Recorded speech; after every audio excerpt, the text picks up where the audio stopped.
Dan Meyer and I are both holding swords. Mine is a safe one. This one is a fake, just to show you that these ones are very real. They don't do the same thing. Dan, when I described you as the best in the world, I was not joking about that. And I want you to boast about yourself for a little bit. Don't be shy. Tell us where you've been, what you've done, and when this love affair with sword swallowing started. In 1997, I heard there were less than a dozen sword swallowers left in the world. As a little kid, I've been beaten up by the bullies, so I vowed I wanted to do real magic, do things the other kids could not do. I practiced 10 to 12 times a day for 4 years, a total of about 14,000 unsuccessful attempts before I got my first sword down my throat in 2001. And I've been doing it ever since in about 40 countries around the world. I've now got 40 world records in sword swallowing, and I'm the president of the Sword Swallowers Association International, and I do TED Talks on it, that type of thing around the world. Absolutely love it. Done TED Talks. Ig Nobel Prize. Won the Ig Nobel Prize in Medicine at Harvard for medical research that was published in the British Medical Journal. And so I speak to medical associations on the ins and outs of sword swallowing, the accidents, the injuries, the deaths, the 29 deaths we've had from sword swallowing. What kind of questions do you come across from the medical community? So, I mean, describe for me what it feels like. So in order to swallow a sword, what I have to do is I stick it into my oral cavity, into the mouth, repress the gag reflex in the back of the throat, navigate a 90-degree turn down the upper esophagus, repress the peristalsis reflex, slide it down in between the lungs. Now at this point it runs into the highest concentration of blood vessels in the human body, the cardiac muscle, or the heart. I actually have to nudge my heart to the left, slide it down into my stomach past the kidneys and liver, and all the way down to the bottom of the stomach. So it's extremely difficult, it's extremely dangerous. We know of 29 deaths from sword swallowing injuries over the past 100 years or so. And we have 3 to 8 serious injuries each year that require hospitalization. I have to tell you, my stomach's doing a little bit of flip-flop. Flip-flops? Hearing that description. And I should warn the folks at home, if you're eating your breakfast, you may want to put it down when we do this. But you first came across this in India. I came across it in India. I was a missionary in India when I was 20 years old.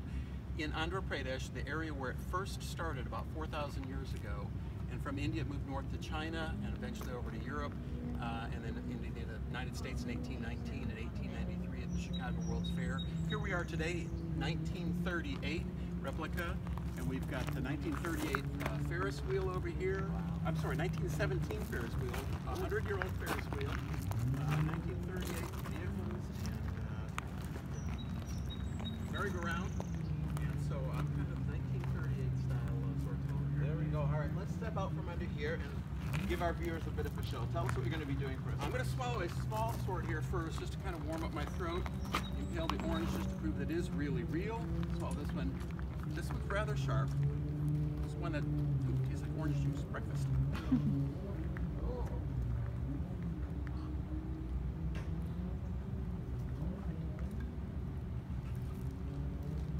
Prove it's really real. I'm cringing. I'm cringing. This is about 18-inch long sword. Yeah. I'm going to do what's called the drop and fling. I'm going to move out of the way for this one.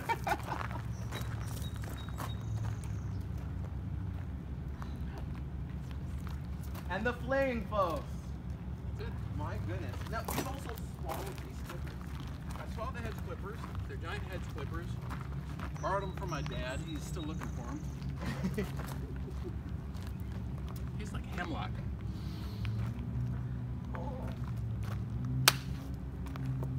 Bravo. Yum.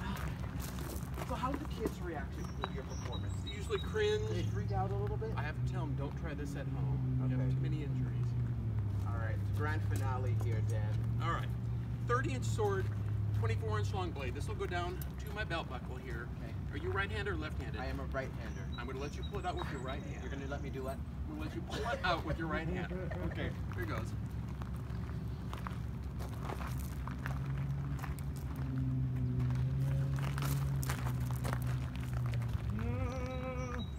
I can feel the tension as I pull it out, and look at the saliva that went in, folks. Oh my goodness. Back to your studio. That's it for now from Brockville. Come see us.